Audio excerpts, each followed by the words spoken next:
We're almost set, guys. Welcome. Today is Friday, August 11th. And let's see what we got. Boom. Live streaming to all platforms. Perfect. Okay. Hey, guys. Today is Friday, August 11th. And you are watching, listening to the Better at Beach Volleyball podcast. And this is our coaching series. So today we're going to talk about developing some leadership and a bit of problem solving skills in your athletes. And we're going to get to that in just a second. But I wanted to share a little bit of what I've been doing before that. So this coming week is the Manhattan Beach AVP Open. And pretty exciting. It'll be the first one that I haven't competed in 15 years, something like that. And it's exciting to be on this side of it, to be on the coaching side of it. And yesterday I'm working with one of the pro teams that I'm working with is Logan Weber and Hagen Smith. And they both know a lot. They both definitely have a coach mindset. So for me, all it is as a coach is just asking good questions. And I want to talk to those people out there who think they could coach or think they would coach, but maybe they don't have the credit. Maybe they don't have the social credit, or people don't see them as a coach. So you're worried about starting your lessons or getting into that role. But what I want you to remember is most of the time, great coaches just ask great questions. Your job is problem solving. And yesterday, working with Hagen and Logan, I was giving some small detailed parts, some things that they knew but needed to be reminded of. And that's another big time coach role, is just reminding you of things. It's not necessarily giving you new information. And when I'm working with these guys who are pros who have been in it forever, we more have discussions rather than telling. Obviously I'm going to give my ideas and I'm going to say, hey, here's a suggestion. Here's what I think you might want to do or consider. Try it. Let me know if it feels good, or let me know if it rings true for you. Because it's not always easy to get your athletes on the same page if you're trying something completely different than they've ever tried before. And we're not doing that here this week and the next week because there's not enough time for us to implement new systems. So it's another little warning for coaches out there. If you think that you're going to, like Ted Lasso, redesign something and try something completely new that you've never done before, and you're trying to install that in like a week or 2 weeks going into a major tournament, this is not a good idea. The amount of focus it takes to completely change your offensive system or your defensive system, you start thinking more about that than you do about volleyball. So it becomes very much like lifting or working out, where we almost wean or taper. We use a taper towards our championship performance.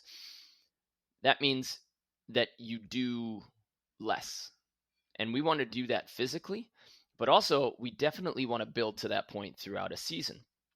So if you're in the last week or 2 weeks of your season, don't try to install something brand new. Let them perfect what they have.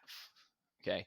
And if we go back to teaching now, I know I'm bouncing around a little bit, but when you're at the end of your season or you're right before your tournament, you might have the chance to remind yourself of one good tip. But if you're trying to redesign your entire passing or your entire setting or the way you structure your offense or play defense, I don't recommend doing that without some opportunity to practice it. Make sure that if you are implementing a fast last second change, do one thing, one key that you think improves it. One of the basics for passing is, okay, get my hands together and hold my hands together. If you can remember that, you're going to be good. Yesterday, when we were working with Logan, we noticed a few high serves were hitting him out the shoulders all the time. And he knows this. He knows that he should keep the ball in front of his body, but he was using a drop step and the ball kept getting behind him. So I said, hey, Logan, you keep getting hit over the shoulder, right? And then we don't get the ball forward. So how do you fix that? What ideas do you have? And he said, I can move back quicker. I can step back. I can start further back. And both of those are good ways to do it. Brandon and Hagen saw his platform is getting behind his body. I saw that he wasn't moving his feet. So we saw different things, but we really saw the same thing. We just said it in a different way. And then it's up to Logan to try and make those fixes. And we started to make those fixes yesterday, right? This is plenty of time. Now, I'm not going to have him say start deeper in serve receive the day of the tournament. I'm not going to have him experiment with like new distancing and change everything, but we've got some time here where he can adjust and maybe make an important adjustment going into that.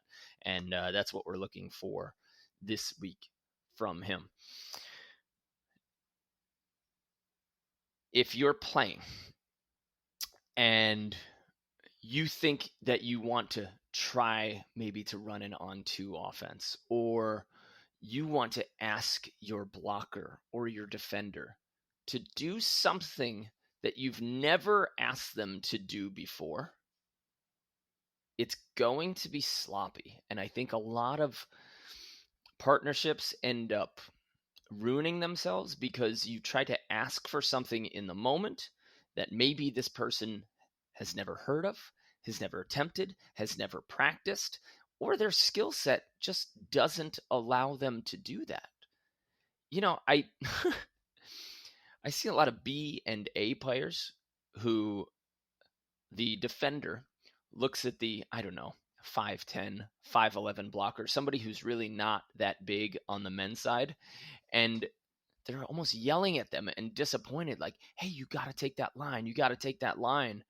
Or a blocker who's 5'10" or 5'11", trying to block, and then a high line goes behind them and it lands for a kill, and they're looking at the defender saying, you got to get that. You got to get that. Well, guys, that's unreasonable. The court's fairly big. So if you're not huge as a blocker, you're not really going to slow down high lines. And this is another reason why we tell more blockers than not, or more players than not, you should peel. If you're not getting your elbows, at minimum, your elbows above the net, you're not effective at blocking, stopping, or slowing down high lines. I need to say this again. If you're not getting at least your elbows above the net when you block, you are not effectively slowing down high lines. So what does that mean for you and your partner? That means that when the other team scores a high line and you as a blocker stayed at the net and jumped, you cannot look at your defender and say, man, you got to dig that. The AVP players won't dig that because it's not high enough for them to go. The blocker's not forcing the high line to go up. They're not slowing it down. So I want you guys to find some grace with your defenders if you're choosing to stay at the net and this defender is running around, because if you're blocking and you've only increased the size of the obstacle by maybe 6 inches, it's not effective enough to slow things down. So you're being too tough on your defenders, and defenders, you're probably being too tough on yourself, right? Even at the AVP level. And I know that these stats get worked differently when we talk about AA, A, and B level. But at the AVP level, winning championships, you're getting 5-6 digs per set. So if we look at 21-19, 5 digs for 40 points, you're looking at 1 dig every 8 points in order to win a championship. There are definitely, or should be, a lot more digs the lower the level we get, because people aren't necessarily hitting down. But it shows that if you only need 1 dig every 8 points at the highest level against the highest level athletes, that means you've got a lot of time to give yourself some grace if you're not touching the ball. But blockers, people who are there at the net, please, if you're not getting your elbows above the net and the person who is scoring all the points against you is doing it by shooting, in other words, they're hitting high lines or hitting cut shots, this is not your defender's fault. This is your team's fault. And you have to problem solve that. We problem solve that by maybe fake blocking, dropping really late, dropping really early. We can run fours and threes, and we can ignore you as a blocker. You could always block ball and make somebody try to hit over you. So in other words, the blocker will read the attacker and say, which way are they trying to hit? Okay, I'm going to put my hands wherever I see them. So the blocker is on a read, and maybe if it's a shooter and that attacker is looking for the defender, now the defender has the opportunity to juke and move. So it's really not up to your blocker to slow anything down. It's just up to them to maybe make them hit 6 inches higher, but now it's up to you to trick the attacker into hitting at you. Okay, but we also can't run into a lot of combinations like this. And what I mean by that is if you tell your blocker to block one, and then you're, in other words, block line, and then you're just sitting in the middle and then you dart out to get into your defensive pocket. Well, you didn't run a true one. You just had your blocker block line, but that's not a true team one. A team one is seeing a defender in the cross in the diagonal and just being there. Team one is also at the same time leaving your blocker in that line. There shouldn't be confusion about this. When I'm looking at the athletes that we're coaching on our online program, by the way, if you want to get coaching and video analysis and get your technique fix and all of our workout programs, check out betteratbeach.com/coaching. Head there, and then you can sign up and we'll do some video analysis together. But where was I? Oh, we see our defenders running completely different plays than we saw our blocker give signs for. So we'll see our blocker run a 2. In other words, they're blocking cross. But then the defender is running from the diagonal to the line. So that defender ran a 4 and my blocker ran a 2. We're not going to get quality information if we don't set parameters around what defense we're trying to run.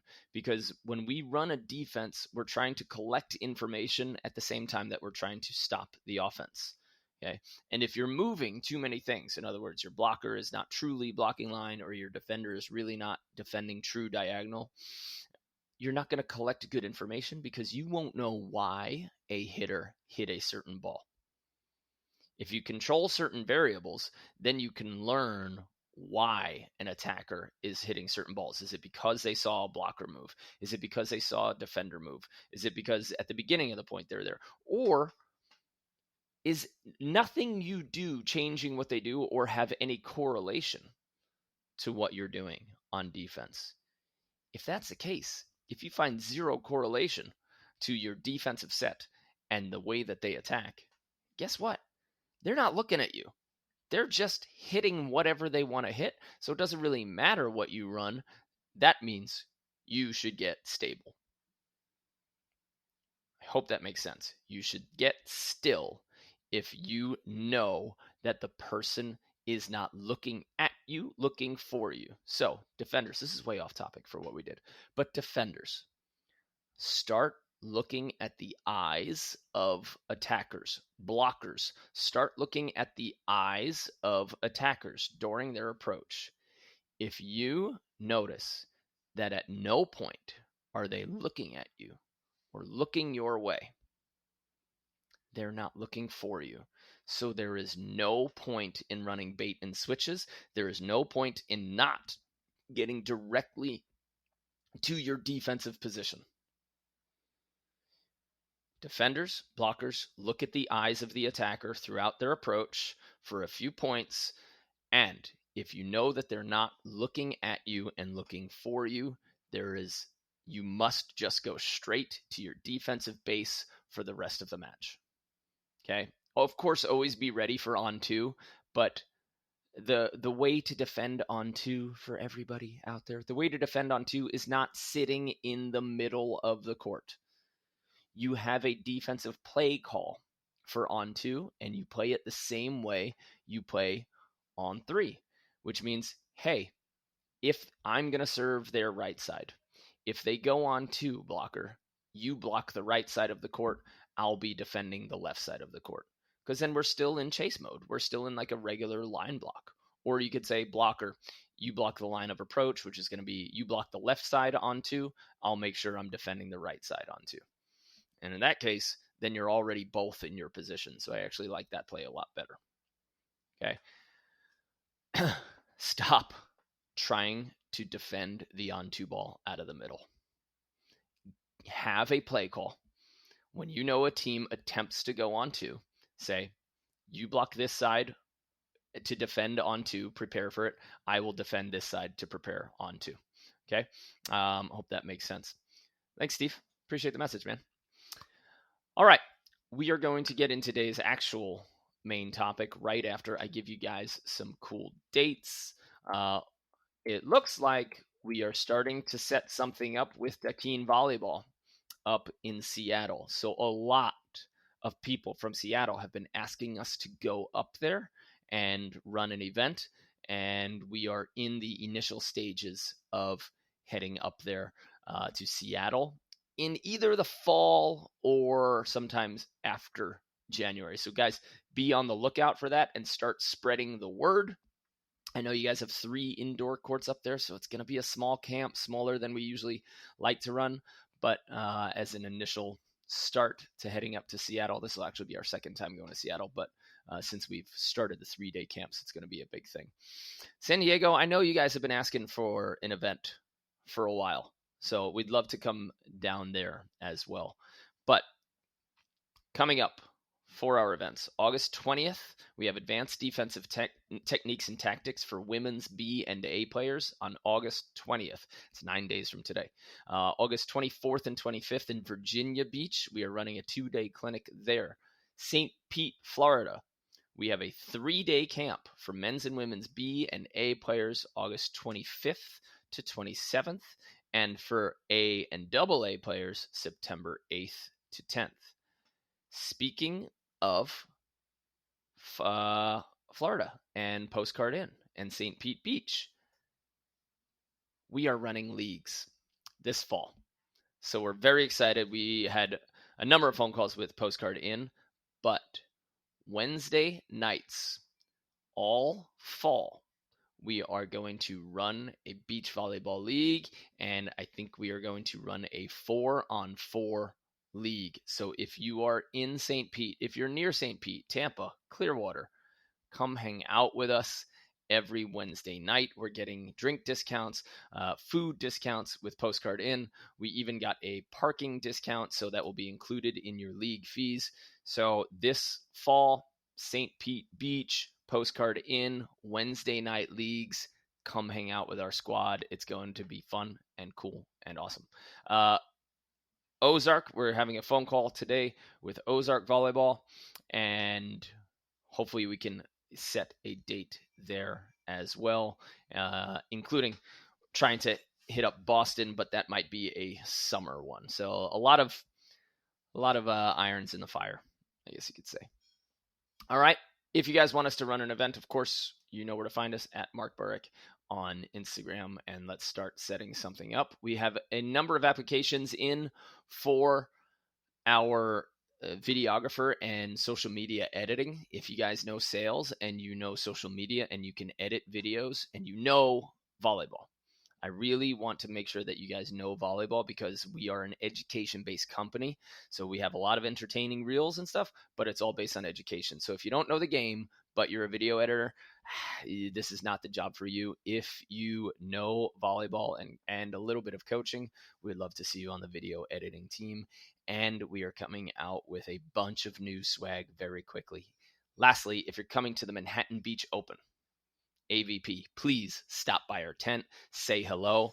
I will be coaching 2 different teams at the Manhattan Beach Open, so I will be very busy during that time. But Matt Hazel should maybe be at our tent, and we will be selling our new hats, our new shirts, and we just really want to say hi to you. That's actually the whole reason for us running the tent. It's not necessarily for us to get sales. It's just for us to say hi and be there and have a place for us to congregate. Okay, let's get to the meat of this. And here we go. Guys, in this chapter of the course, we are talking about teaching leadership skills and decision making in our athletes as coaches. As a coach, I believe, under my philosophy, it's very important that we create problem solvers. So this is for anybody who is a leader, anybody who is an employer, anybody who is looking for elevation of their program anywhere. You have to create more leaders. You have to create better leaders. You have to create problem solvers. I loved sitting with my brother and his wife, my brother and my sister-in-law yesterday. They've got 2 amazing daughters, and they repeated this twice. They said with their children, we are not raising kids. We are raising adults. In other words, we're not teaching you to be children. We're teaching you how to become good adults, which means you need to be equipped with decision making. You have to be able to take in information and make sound decisions on it. So if you just give them the answer all of the time as a coach, and you're not asking them to use critical problem solving or critical thinking skills, you're doing them a disservice for the future. You're doing them a disservice for the future of them as an athlete, and you're actually not growing the sport as well as you could. When we coach, we might be creating future coaches. If an athlete graduates from your program, if an employee graduates from your company, and they don't know how to lead or control a program or a practice or a drill, I believe you've done them a disservice.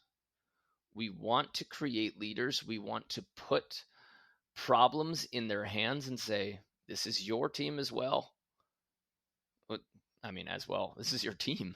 So what are you going to do? How are you going to help it? When we're talking about individual skills, you want to give them, when we're talking about physical skills, yes, no, maybe. So you give them the key, one key, and then for a solid practice, I'm not talking about for one repetition. I'm talking about for a full practice. All you have to ask is yes, no, I don't know. Yes, no, I don't know. So when we talk about getting your hands up early for setting, okay, and you're trying to teach your athletes that, you shouldn't say, hey, you didn't get your hands up. You should say, did you get your hands up? Yes, no, I don't know. Okay. When we talk about, squatting deep maybe for jumping or using a quick squat for blocking, we could talk about either one. Both of them are valid techniques, but the awareness that the athlete has to have of themselves and of what you're trying to teach them has to exist. So as coaches, yes, no, and maybe should be your favorite line, because you need to teach, you need to give them some solutions, some good ideas. You also need to give them the problems, okay? And you can say, what other ways do we have of saying this? And I love doing that when we're working with our adult athletes and especially with our pros. I will talk because I want some coaching tools myself. So I'll give them, when we're building our platform, I'll say paper, paper, stapler, stapler, pancake, pancake, sausage, sausage, right? And then I say, does anybody else have a great way of saying this? What other ways have you heard? How can you teach this? Okay. Sometimes we get a cool new tool, but it makes them think about how they would start teaching it, which means you're finally starting to grow the sport because if you don't grow teachers out of your teaching program, if you don't grow coaches out of your coaching program, if you're only raising people who get fed information and get told, then you're raising or creating followers, people who take orders. And if that is your coaching philosophy, okay, maybe that works. Just remember, you're not necessarily preparing them for the next stage. And most of our final stage, if you look at the whole life of a volleyball player, your life the life cycle of a volleyball player, hopefully it ends in coach or organizer. Most we end in athlete and then we say goodbye. Excuse me, to the sport, but a lot of us have the pleasure and the honor of becoming coaches and organizers. And if you didn't learn that problem solving skill set early, then it's going to hurt you. So coaches, make sure that you are creating problem solvers, and I'll give you a few ideas. One of them is definitely the yes, no, maybe question. Ask that on a regular basis so that your players, when they get into a tournament, they can actually solve their own problems. When I'm coaching the adults, I say, hey guys, I know you're at a 7-day camp, but next week I'm not going to be here. So I need to give you guys the tools to make sure that you're improving, to make sure that you know when you did something right or you did something wrong. If I don't give you those tools as a coach, then I'm just a crutch, and you will have to lean on me during that time, and you won't have anything to lean on when I exit. Okay. Another one that I absolutely love. So 2 examples from my coaching career. Okay. I would, quote unquote, show up late. Some accidental emergency. Okay, I lied to my players, but it was for a good reason. Little white lie. Okay. I said, hey guys, I would text 2 of the captains and I would say, hey, I'm running late. There's traffic on the Bell Parkway. I need you to lead warm-ups. Then, of course, I was already at the gym on time. I would just stay outside the glass doors and peek in. And I would see if they're leading warm-ups, if they're actually doing it. Sometimes they didn't know all the drills, but sometimes some of the other players did. And they got to figure out how to prepare themselves. Okay? If you can teach your athletes to prepare themselves, then this is important. And you can give them different responsibilities, right? For me, I had 2 girls that I made sure, hey, I texted, can you run them through warm-ups and can you take them through 10s? 2 drills that we know that we've done on a regular basis. This starts saying, hey, it's not up to coach to start our practice. Practice starts when practice starts, and this is training time. We're not just training or practicing because coach is here. We're training or practicing because this is what we have to do in order to be successful. So again, we're creating independent problem solvers by giving responsibility to athletes. Okay. Same thing if you have a coaching staff, you should definitely be putting 1 or 2 or all of those staff. You should be giving them responsibilities for a program that they're in charge of. Okay. Same thing with employees, especially if you're trying to upgrade yourself in your business. If you find yourself doing the same task over and over and over, by the 2nd or 3rd time you do that task, you should find a way to say, is there anyone on my team that could handle this so that somebody else knows how to do it so that I'm not the bottleneck in my team, right? Imagine your team couldn't practice without you and you just couldn't show up to practice. You got into, I don't know, car trouble or something. Is your team just going to lose those 2 hours? Or are they going to be able to create their own drills? Do they know the structure of your practice? And this goes back to what we've talked about before, creating your coaching binder, creating your team binder, and everything that comes with it. How is a structured practice? How do we practice? If they haven't read that, if they don't have that in their athlete handbook that you created for them, how are they going to know what to do if you're not there? Imagine you get stuck and they're at a tournament and now it's just parent and kids. The kids have to be able to tell the parent, hey, this is what we have to do. This is what it is. But if you're not preparing them for that, well, they won't be prepared. Okay. Another thing that I did, which I really loved with my pro team in Sweden, I prepared them way in advance, but I gave them the schedule of the practices that they would lead. And then, of course, I reminded them. So I said, we had to work on some stuff, and I made sure that the general direction of practice was set. But I said, you are in charge of practice for the first hour. That means you decide when we warm up, how we warm up. You decide on the drills, whether you're going to run the drills that we normally do or some of your own. You decide on the competition and the scoring system and the timing of it. You tell us when one drill stops and starts. A lot of them get really awkward at first, but what a lesson in life to be able to actually, now we're talking about presentation. So especially if you're coaching juniors.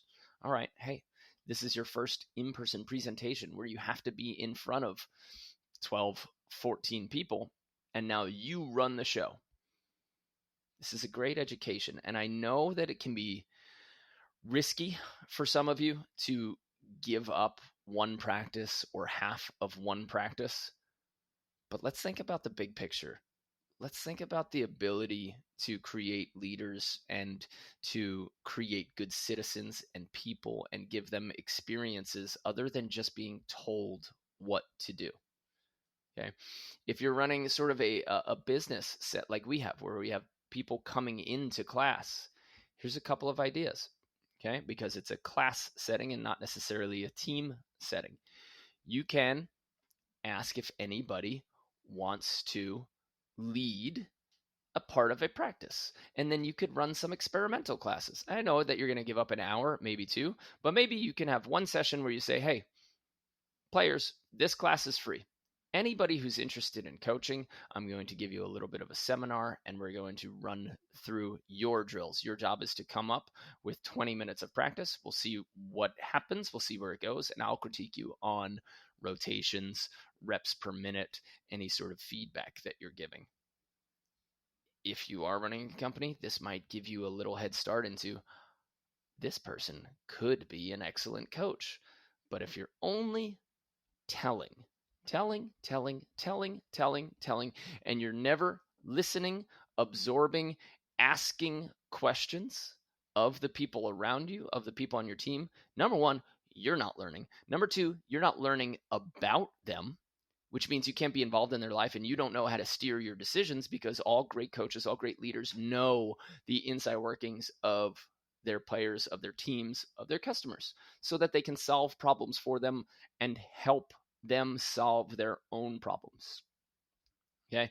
Find a way to get some of your players to take leadership roles. One other way that I love that Gracie Jiu-Jitsu does this really well is they say, anybody who has taken this class before, after doing the introduction, they say, anyone who has taken this class before, please step away from the wall.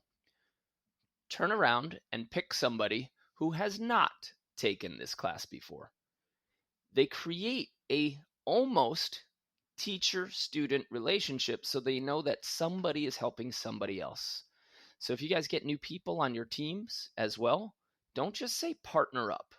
See if you can partner veterans or people who know the skills well with some of the people who need help. That'll introduce people to your community. It'll make them understand that their job is to help each other, not just listen to you. And you will grow and develop leaders for the future, which will pay off when you can't be there, when they need to make tough decisions in their life, when they need to share the game and grow the sport with somebody else or the next generation down the road. So I want to end on that. Just a reminder that we are in this hopefully being full citizens of volleyball, of our sport, of our company, and we're trying to actually help grow the sport. And one of the ways to do that is by creating leaders. One of the ways to do that is by asking questions instead of just always telling. So next practice, you guys go into coach.